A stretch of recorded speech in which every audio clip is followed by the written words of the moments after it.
All right, guys. My apologies for that. My laptop crashed on me. I think it overheated outside. Let's continue from where we left off. So we were just getting into one of the most important types of unemployment, the most complicated, the worst for an economy, and this is called structural unemployment. The reason why is that structural employment, unlike the other types of unemployment, is permanent. So that means that it's not just waiting for the economy to pick back up again or for seasons to change, that those jobs are actually disappearing. So it is natural in a growing economy that these kind of things happen. Sometimes technology is introduced and it makes people unemployed. Sometimes different things like environmental issues. So if you're a coal miner and people start to look for other sources of energy that are better for the environment, all of a sudden there's less demand for coal and the job loss is permanent for coal miners. So there's a lot of things that happen that can create this. So a reason that it's so harmful is it tends to result in long-term unemployment. People lose their jobs in one area and then they lack skills to segue into another area. They don't have this occupational mobility to change jobs. That's what they call it, to be able to move from one job to another. So it may be that jobs are part of one country while unemployment are in another country. So it just doesn't work out. The country that you live in doesn't match, and you can't move for whatever reason. So there are different causes to structural mobility. It's possible that new technologies, as I mentioned before, can be introduced. So the ATM reduced the need for bank tellers and customer service people in banks. Demand for a particular type of labor might fall due to low cost in foreign countries. So if you're a furniture maker in Italy, with increased competition from Chinese furniture makers who are coming with lower costs, you may no longer have a job anymore because people want the Chinese manufacturer. Changes in consumer taste can also lead to demand. So once again, if something just falls out of taste where people no longer want it, like the coal I mentioned earlier, you're no longer going to have a job as a coal miner. A slightly different way of looking at this structural unemployment would be to consider the ways that changes in the institutional framework impact our labor force. So institutions could be included here, like laws that are governing the labor market, trade unions, or even cultural traditions, things like allowing women to enter the workforce. For example, there's a case where there's a law that states that firms can't fire workers unless they give really long evidence and proof of them doing horrible, horrific things. So most people would say, yeah, that's pretty good, protecting the rights of workers, not allowing people to randomly get fired, great. Well, what ends up happening is that employers stop hiring people because they're so worried about dismissing them and the cost and difficulty of getting rid of bad workers that they end up just not hiring as many people as they would before. So by reducing the law on that protection, deregulating, what it could do is actually increase employment, because then now companies are more likely to hire people and they're less worried about having to jump through fire just to get rid of a bad worker. So another example might be the responsibility of trade unions to protect their union members. So if firms are being prevented from hiring certain workers who might be willing and able to work because the union doesn't want them to employ non-union members, that screws up the system. So reducing the level of power of the unions could then potentially improve unemployment. So there are a lot of different factors that play into this structural unemployment. Consider the case of, so let's take a look at a sample here, because you need to look at how this can impact the demand and supply. So there was that article at the beginning. I know probably you didn't read it as I was going through it, but the manufacturing workers in Canada. So Canada, there was a huge shift in demand, lack of demand for manufacturing in Canada because of cheaper countries opening up. So given that the cost of employing labor in manufacturing from developing countries was lower than in high income countries, there was a fall in demand in Canada from D1 to D2. So shift to the left because of competition from emerging companies.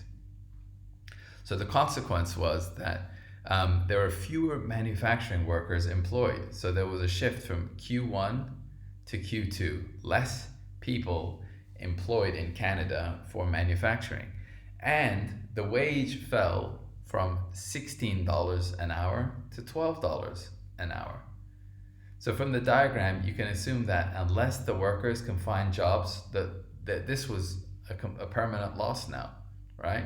So unless the people who lost their jobs from Q1 to Q2 can find jobs in other sectors, there's going to be an increase in unemployment for that amount, from Q1 to Q2 amount.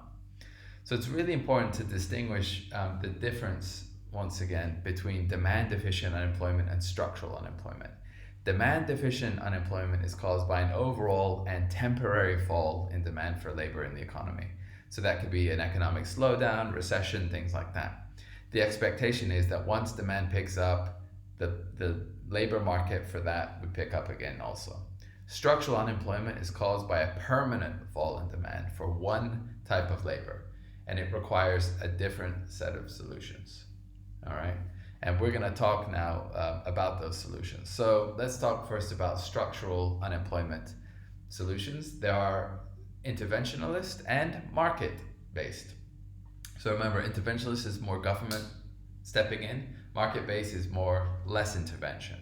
So solutions to fix structural employment on an interventionalist policy side. So the key here is long-term solution involves education systems that train people so they can be more flexible. So these are all supply side policies, right? Evidence suggests that people in more developed countries and economies are able to change jobs several times in their career. I've done that myself. So I went from retail into an operations into now teaching. All right, but I came from the United States where I had a strong access, high access to education. So these people, as a result of higher education, are able to adapt their skills and move around if they need to. Another strategy could be improving occupational mobility, which means allowing adult retraining programs that can get them skills that they need to match new jobs. So it's similar to education, but more so in terms of training programs instead of schools or universities. The government could give subsidies to firms that provide training for workers. So then they're more likely to pick up workers that don't have those skills, train them up, and then boom, they have the skills. Another option is that if jobs exist in other parts of the country, the government might maybe make it easier for people to move. So have lower taxes there or cheaper land. That way people are like, okay, I'm willing to move out of this part of the country and to the other part to find a job. So it's creating what they call geographic mobility.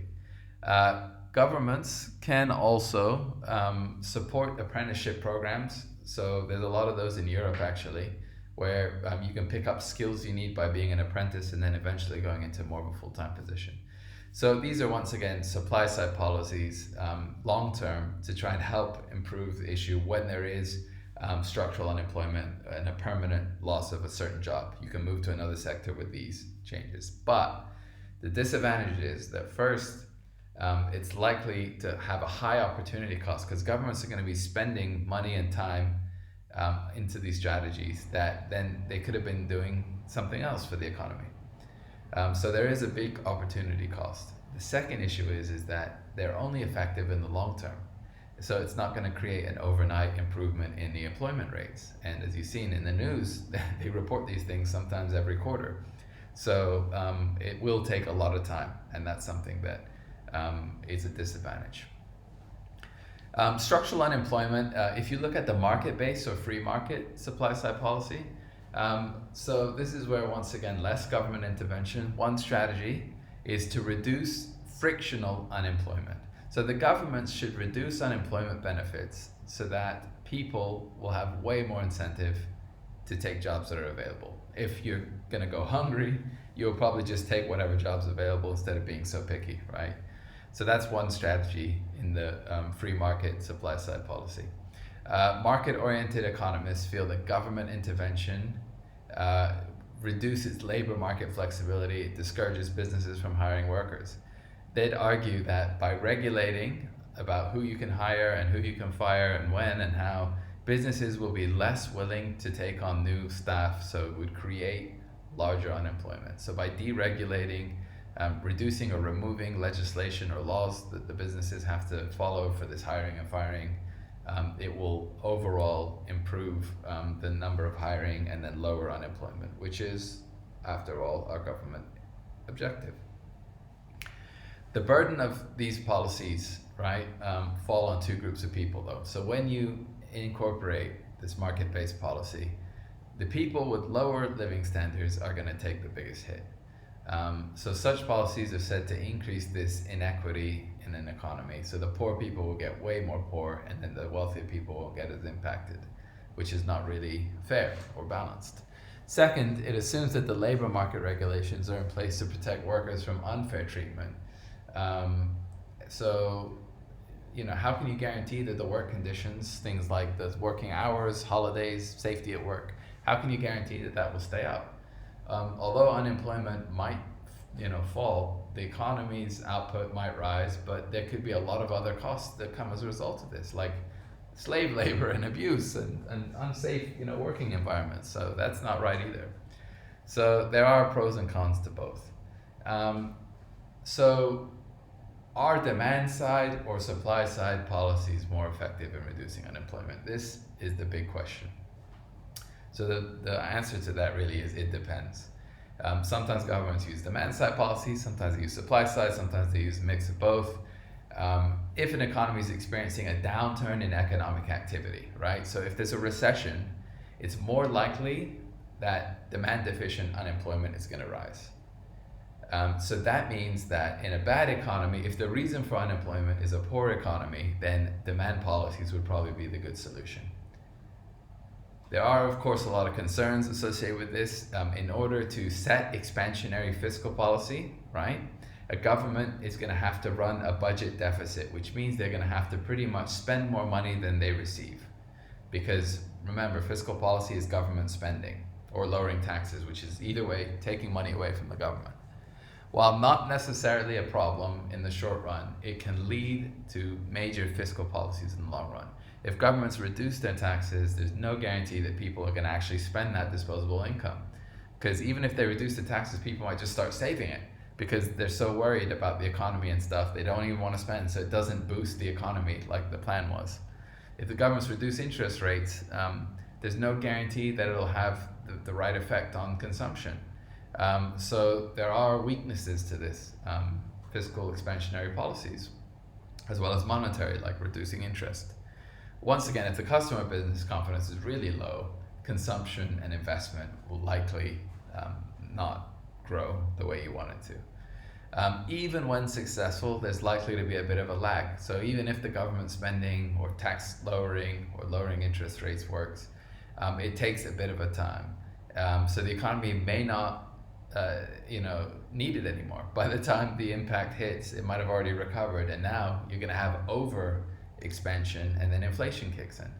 Another problem is that even when the economy is at full employment, there's still unemployment, right? So even though when we're technically at full employment, we know that there's still unemployment. We know that this type of unemployment is natural unemployment. Why is that? Because the solutions to these are best found in supply side policy. Using demand management policies to cure unemployment when, in terms of natural unemployment, doesn't work.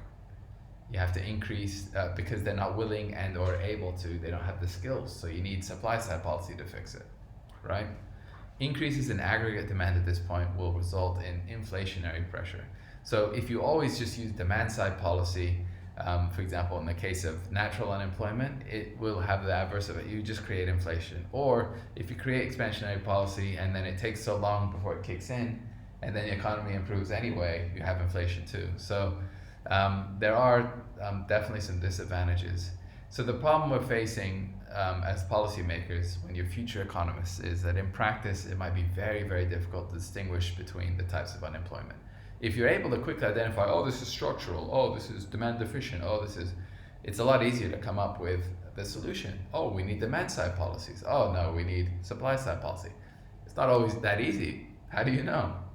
Demand side policies, particularly the manipulation like changing of interest rates, are commonly used to narrow the possible business cycle fluctuation gaps. Supply side policies are more vital in terms of ensuring the labor force is skilled and flexible to adapt if the economy conditions change. So that the long run aggregate supply is always shifting to the right. You always want to increase the long run aggregate supply. All right. So it's difficult to figure out, but once you know what type of issue it is, it's easier then to come up with a decision. But even when you make that decision, there's a lot of other factors and variables. All right, finally, we're almost done. Look at that. Crowding out. Crowding out is when the government budget's running at a deficit. So in order to stimulate the economy and reduce unemployment, they have an issue that comes up called crowding out. So you run a budget deficit, which means you're spending more money than you're gaining. So that means the government has to borrow money. So the government borrows money by selling things like bonds or bills. So this can go to businesses where it's like a loan, right? That's what a bond is, where the government are borrowing cash from a business or an individual and then paying it back with interest. So the issue is that you can see that you can actually have the opposite effect.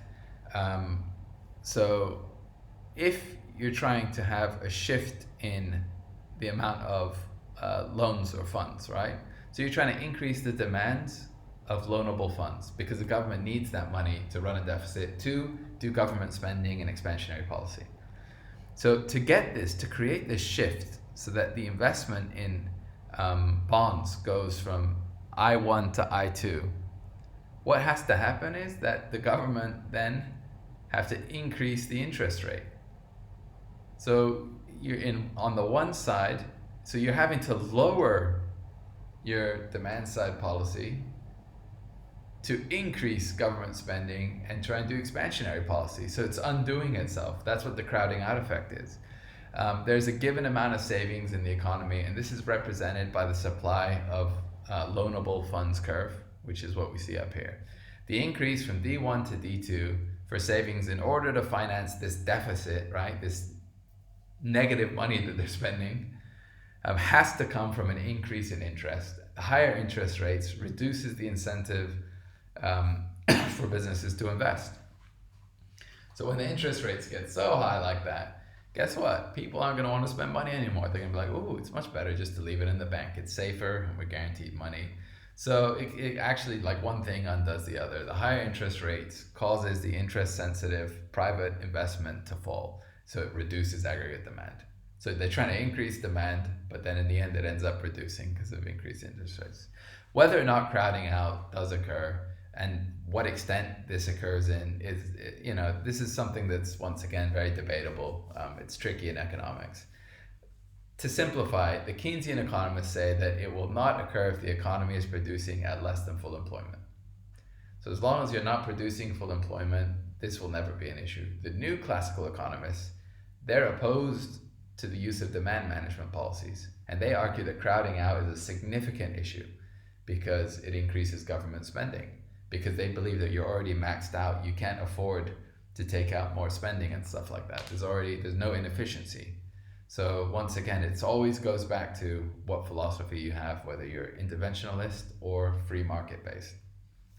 All right, guys, good luck with that. It's a really long one, but we're going to spend 2 weeks on this actually. And then the next chapter is going to all be about inflation. Thank you.